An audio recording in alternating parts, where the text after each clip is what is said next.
ये उम्र भी बड़ी अजीब चीज़ है। इसकी वजह से अधिकतर औरतें अपने तरीके से अपना जीवन भी नहीं जी पाती, क्योंकि अक्सर ये हमारे बीच आ जाती हैं। लेकिन मुझे आज तक ये बात समझ में नहीं आया कि आखिर ये उम्र बीच में क्यों और कैसे आती है। खासकर जब बात हम औरतें की हो, तब तो सबसे पहले हर बात में उम्र ही बीच में आ जाती है। अक्सर लोगों को कहते सुना होगा, अरे बेटी की उम्र शादी लायक हो गई, अरे लड़की की उम्र लड़के से छोटी ही होनी चाहिए। शादी में अरे इतनी उम्र हो गई लड़की की, अब तक कुंवारी है, अरे सास हो सास की तरह रहा करो, ये कोई उम्र है चटक रंग पहनने की, अरे ये कोई उम्र है रेड लिपस्टिक लगाने की, अरे इस उम्र में कितना मेकअप वगैरह न जाने क्या क्या। अब इसी उम्र में फंस गई है, यानी रिया और मेरी सासू माँ भावना, जो देखने में मुझसे ज़्यादा मॉडर्न और सुंदर है। अक्सर लोगों को देखकर ये भ्रम हो जाता है कि वो मेरी सासू माँ है या मेरी बड़ी बहन है, क्योंकि वो देखने में सास जैसी नहीं दिखती, जिससे मुझे तो कोई समस्या या जलन नहीं होती थी, लेकिन देखने वालों और सास पड़ोस वालों को समस्या हो जाती थी। रहने को हम मॉडर्न सोच वाली माया नगरी मुंबई में रहते हैं, लेकिन औरतों को लेकर उम्र की वही पुरानी माथापच्ची। खैर, इन बातों को छोड़कर आइए मैं आपको कहानी के बारे में बताती हूँ। रिया की सासू माँ समय की बुरी पाबंद है और रिया बिल्कुल भी नहीं, लेकिन उन्होंने कभी रिया के लिए कोई नियम नहीं बनाए, न ही किसी काम के लिए रोक टोक किया करती थी। रिया की सासू माँ अगर साड़ी पहनती है तो सूट शॉर्ट्स और ट्रैक सूट भी पहनकर बाहर जॉगिंग पर और घूमने निकल जाती है। लेकिन ये बात आस पड़ोस के लोगों को पसंद नहीं आती थी, इसलिए अक्सर लोग कानाफूसी करते हुए कहते, बेहया कहीं की इतनी उम्र हो गई, जवान बेटे बहू हैं घर में और इनके कपड़े तो देखो, कौन कहेगा ये सास है। पति बेचारा व्हीलचेयर पर और ये खुद को रेखा और शायरा बनी जैसी हीरोइन समझती है। एक दिन रिया और उसकी सास शॉपिंग करके साथ आ रही थी, तभी रिया के कानों में कुछ बात पड़ी, जिसे सुनकर रिया को तो बहुत गुस्सा आया, लेकिन उसकी सासू माँ मुस्कुराती रही। सास को मुस्कुराते देखकर रिया ने उनसे पूछा, माँ जी ये लोग आपकी खास सहेलियाँ बनती है और ये रोमा रिया की पड़ोसी तो आपकी कितनी हितैषी बनती है, जब देखो तब आपसे आंटी आप क्या लगते हो, कुछ टिप्स हमें भी दे दो, हम भी सुंदर दिखें। जैसी सामने बातें करती है और पीठ पीछे आपकी ही चुगली कर रही है। इस पर रिया की सास ने उससे कहा, मुझे इन लोगों की बातों से फर्क नहीं पड़ता, मुझे तो बस अपनी और अपने परिवार से सुख दुख के से फर्क पड़ता है, और मेरी मानो तो खुद को खुश रखने के लिए तुम भी ये मंत्र अपना लो, वरना हम औरतों के बारे में लोग तो बातें बना बना कर ही सारी उम्र निकाल देंगे, और हम उनकी सुन सुनकर उनके चक्कर में खुद को उनके कहे हिसाब से बदलकर उन्हें खुश करने की नाकाम कोशिश करके खुद को दुखी और कुंठित करके सारी उम्र निकाल देंगे। लेकिन फिर भी ताउम्र ये बातें बंद नहीं होगी। दरअसल 15 साल की छोटी उम्र में भी भावना जी की शादी उनसे उम्र में 12 साल बड़े महेश जी से हो गई थी। भावना जी की माँ सौतेली थी और पूरे घर में उनका ही राज चलता था।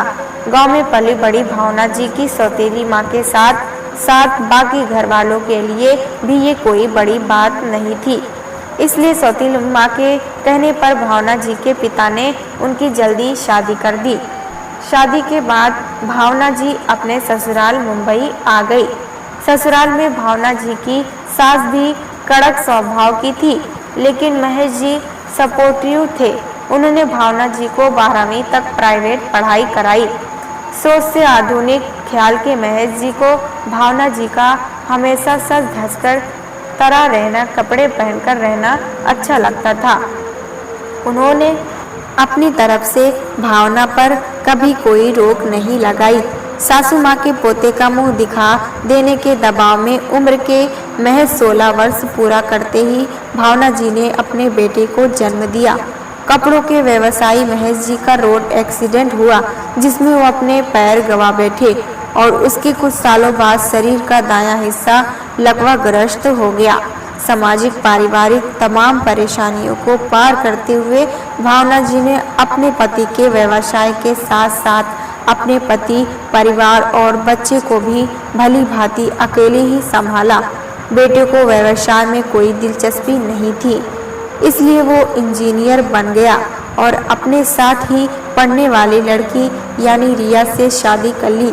भावना जी नियम से योगा एक्सरसाइज करती रही और महेश जी को साथ लेकर सुबह शाम वॉकिंग पर जाती। एक दिन रिया भी उनके साथ अपने कुत्ते टोफू और लेकर भावना जी के साथ निकली। रिया एक समझदार और सुलझे हुए विचारों की लड़की है। उसे बचपन से ही समाज के बनाए महिलाओं के लिए कुछ दाकियानूसी रिवाज बिल्कुल भी नहीं पसंद थे, जिनका वो हमेशा से ही खुलकर विरोध करती थी। आज जब रिया अपने सास और ससुर जी के साथ अपने कुत्ते टोफू को लेकर पार्क में आई तो रिया ने अपनी सास से कहा, माँ जी आप टोफू को टहला लीजिए, मैं पापा जी को देखती हूँ, क्योंकि मैं तो इतनी वॉकिंग नहीं कर सकती। भावना जी टोफू के साथ पार्क के चक्कर लगाने लगी तो उन्हें देखकर आसपास के लोग और पार्क में मौजूद कुछ औरतें कानाफूसी करने लगी। देखो तो जरा, भावना पर तो जैसे बुढ़ापे में जवानी छा गई है, अपनी उम्र का जरा भी ख्याल नहीं है। सास बन गई, मगर मजाल जो फैशन में कोई कमी आई हो। सास बनने के बाद के तो जैसे भावना पर और भी जवानी की शोखी छा गई है। तभी वहां रिया के ठीक पीछे मौजूद पड़ोस वाली रोमा और तिवारी आंटी जी भावना जी को लोअर टी शर्ट में देखकर हंसी से लोटपोट हो गई और धीरे धीरे से बुदबुदाई, बूढ़ी घोड़ी लाल लगाम, इस उम्र में ये लोअर टी शर्ट पहनकर खुद को क्या साबित कर रही है। इतना सुनते मोबाइल देखती रिया को रोमा पर बहुत गुस्सा आया। वो आगे बढ़कर जा ही रही थी कि उनका जवाब देने की तब तक वहां उनकी सास आ गई और उन्होंने उसका हाथ पकड़ लिया और कहा, रिया गुस्से पर कंट्रोल करना सीखो। जब वहां से घर चले आए, लेकिन रिया जो अब भी बहुत गुस्सा आया हुआ था, उसने कहा, माँ जी माफ कीजिएगा, लेकिन मैं इस तरह बातें सुनकर अनसुना नहीं कर सकती। न जाने आप कैसे बर्दाश्त कर लेती हैं। भावना जी चुपचाप रिया की बात सुनकर चुप हो गई, मुस्कुराने लगी। शाम को सोसाइटी के कम्युनिटी हॉल में नवरात्रि का जागरता रखा गया था। रिया और भावना दोनों ने ही एक जैसी जरी की सुंदर साड़ी और गजरा लगाकर पहुंची थी, तो सब उन्हें देखकर भी चौंके रह गए। वो जगराते में आई सोसाइटी की एक औरत ने भावना जी से प्रसन्ना करते हुए कहा, ये साड़ी कितनी सुंदर लग रही है, आप दोनों बहनें तो इस साड़ी में कमाल की लग रही हैं। तभी वहां मौजूद पड़ोस की रोमा के बीच में तपाक से व्यंग करते हुए कहा, अरे ये दोनों बहनें नहीं, सास बहू हैं। रोमा की बात सुनने के बाद भी वो औरत बिना कुछ बोले चुपचाप चली गई। रिया और उसकी सास ने भी कुछ नहीं कहा तो रोमा और उसकी सास दोनों वहां से चली गई। लेकिन रिया को अब रोमा की सोच और हरकतों पर गुस्सा आने लगा। रोमा अब सोसाइटी की बाकी आंटियों को भी भावना जी के खिलाफ भड़काने का काम करने लगी। कुछ दिनों बाद सोसाइटी की महिला दिवस के अवसर पर पार्टी का आयोजन किया। तब रिया की सास ने ग्रे गाउन पहन रखी थी, जिसमें वो बहुत ही सुंदर दिख रही थी। जो भी उनको देखता सबकी नजरें उन पर टिक जाती। उन्हें देखकर रोमा की सास ने कहा, बुढ़ापे में इन्हें बहू को देखकर अपनी जवानी याद आ रही है, जो उस बेचारी से बराबरी करके कपड़े पहन रही है, खुद को बहू से स्मार्ट दिखाने की नाकामयाब कोशिश कर रही है।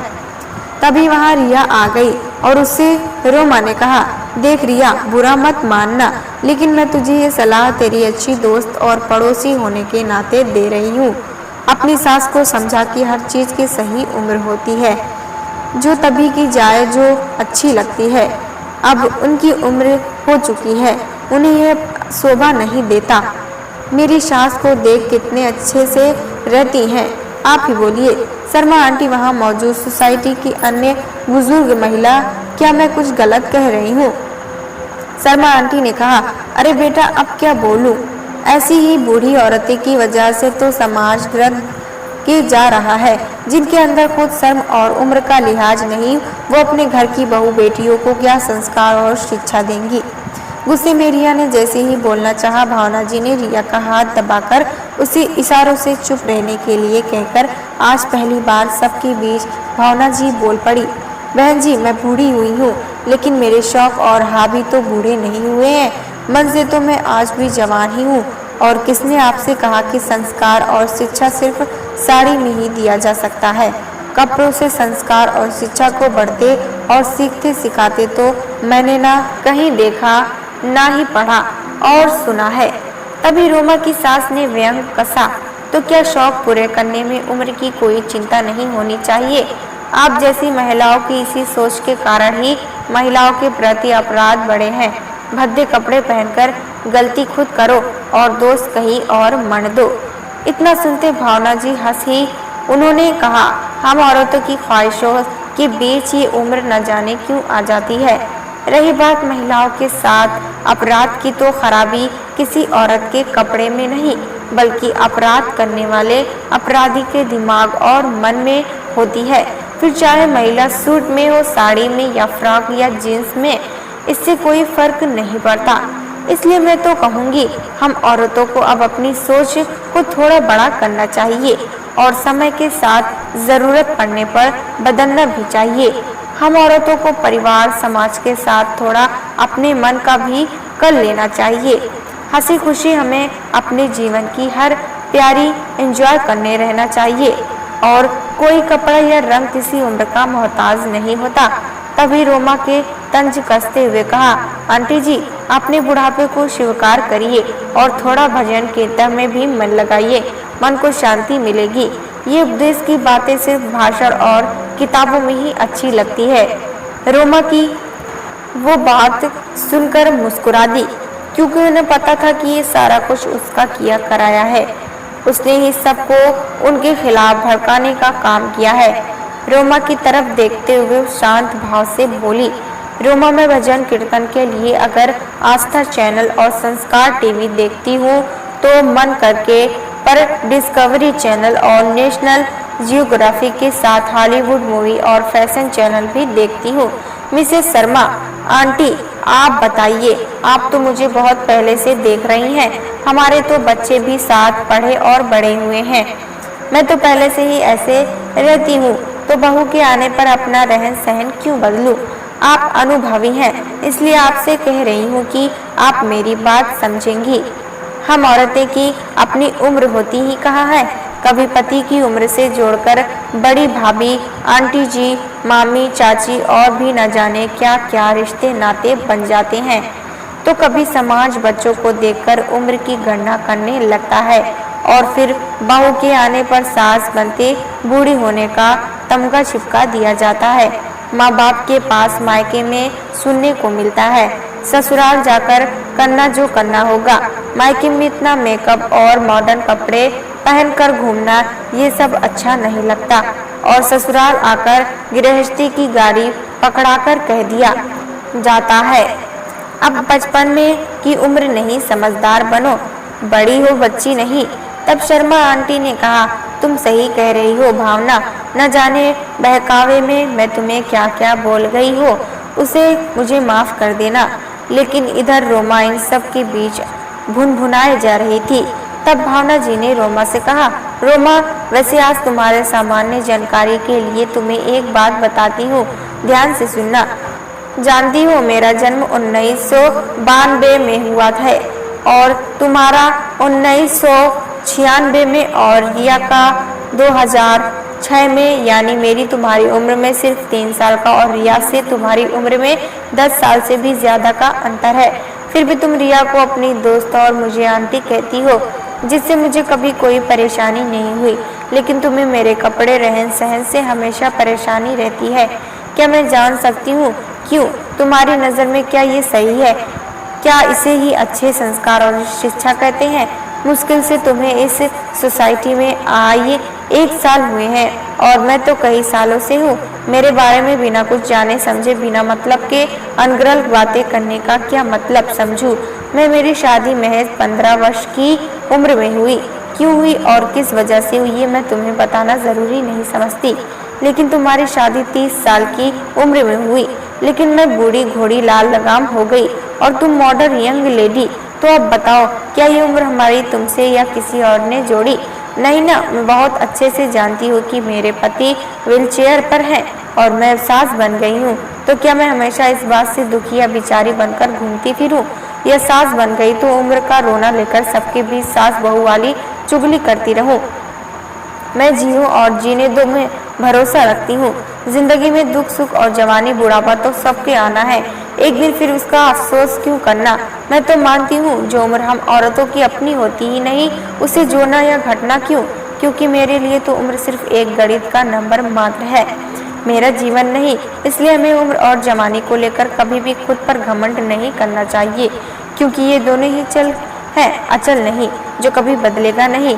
दो जो बदल जाए उसका कैसा घमंड करना, क्योंकि वो गाना है ना हर घड़ी बदल रही है। धूप जिंदगी पीछे से अपनी सास के पास आकर मुस्कुराते हुए कहा, माँ जी वो दूसरा वाला आपका पसंदीदा गाना, कल खेल में हम हो ना हो गर्दिश में तारे रहेंगे सदा। रोमा को आज कोई जवाब नहीं सूझ रहा था कि वो क्या जवाब दे। भावना जी की बातों को सुनकर आज उसके चेहरे का रंग उड़ गया था। उसे समझ नहीं आ रहा था कि ये सच भावना जी को कैसे पता चला, और जब ये सच उनको पता थी तो उन्होंने पहले कभी क्यों नहीं कहा। इधर रिया को आज अपनी सास पर गर्व हो रहा था। बिना किसी लड़ाई झगड़े के उन्होंने अपनी बात कितनी शालीनता से रख दी और रोमा को मुंह तोड़ जवाब देकर उसका हमेशा हमेशा के लिए मुंह बंद कर दिया। भावना जी की बात सुनकर सब चुपचाप वहां से अपनी अपनी जगह चले गए और वहां मौजूद सभी औरतें भावना जी के साथ मिलकर पार्टी एंजॉय करने लगे। प्यारे दोस्तों, अगर ये कहानी आपको पसंद आए तो लाइक सब्सक्राइब करना ना भूलें।